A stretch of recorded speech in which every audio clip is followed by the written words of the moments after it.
يوفون بالنذر ويخافون يوما كان شره مستطيرا ويطعمون الطعام على حبه مسكينا ويتيما وأسيرا.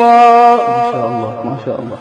إنما نطعمكم لوجه الله لا نريد منكم جزاء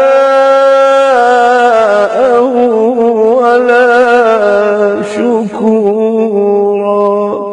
صدق الله العلي العظيم.